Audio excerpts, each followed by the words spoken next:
Silverstone's come a long way since 1943, when, as RAF Silverstone, it was the wartime home to the 17th Operational Training Unit preparing aircrew to fly Wellington bombers. It was in 1948 that Silverstone saw its first motor racing action when the Royal Automobile Club ran a Grande Épreuve on a most peculiar layout which saw cars turning sharp right at Copse to a midpoint on the infield, where they then turned sharp left and back down towards Beckett's. A similar arrangement on the other side of the circuit saw cars hurtling towards each other in the middle of the infield, but to make things safer, they put a tarpaulin between the two straights so drivers didn't actually see the opposition travelling flat out towards them.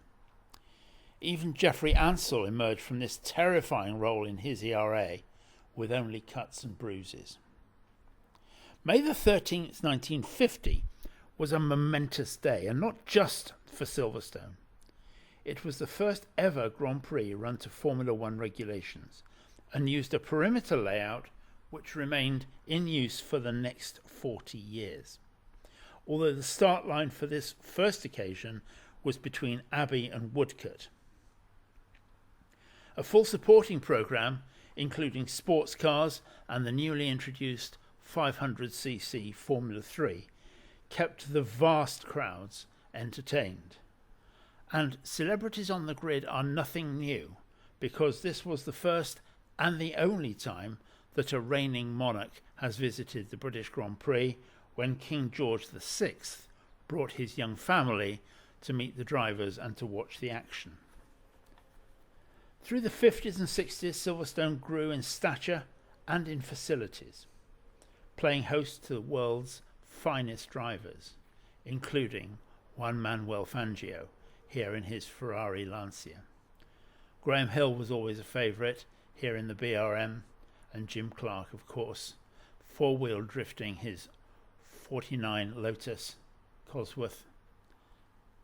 Sports cars were also very much part of the scene, and that they were a major part of the activity. But it was in 1973 that everything changed, when a young upstart called Jody Scheckter lost his McLaren M23 on the first lap of the Grand Prix, causing a 9-car pile-up, which changed everything, because quite clearly something had to be done, and the glorious Woodcote corner was emasculated by a right-left-right chicane absolutely on its apex, which was replaced in 1987 by the bridge chicane. The next big change at Silverstone happened in 1991. Every corner except Woodcote and Abbey were changed. Copse became a smoother corner to gain some runoff. Beckett's went from 3 tight corners to a high-speed left, right, left, piff-paff, running straight on to the now very, very fast Hanger Straight. The Vale moved the whole of the straight between Stowe and Club towards the infield, creating dogleg corners at both, with a slightly more accommodating line for Silverstone Classic and for older racing cars. A whole new area of track went from Bridge to Woodcote. Then in 1994, Abbey was made tighter and slower. But then everything changed again in 2010 with what was almost a brand new circuit, with everything from Club Corner to Woodcote being replaced. A whole new pits and paddock complex was opened in 2011 at a cost of £27 million. What would they have thought of that in 1948? But Silverstone's always had its favourites. Jim Clark, Graham Hill, Johnny Herbert with that slightly unexpected victory, Mike Hawthorne, Peter Collins, no champagne there, just a pint of bitter. James Hunt, of course, was always a crowd favourite, and who can forget Mansell Mania, with everything that Nigel Mansell brought about. Jenson Button has always been a hero, and very much still in the public's hearts. And now, of course, we have Lewis Hamilton as part of the star of the show.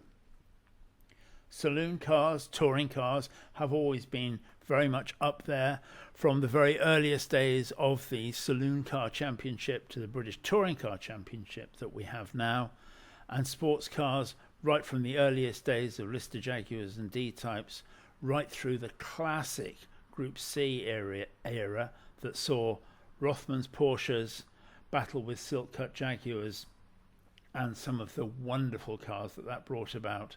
And that was very much a precursor to Le Mans in those days, and that's been brought right up to date by the modern 6 Hours as well. We've seen some great talents emerge over the years. Stirling Moss here, very much at the beginning of his career in a Formula 3 Kieft, right the way through to Sebastian Vettel here in his Red Bull supported Formula 3 car, looking a bit different then from the way he does now.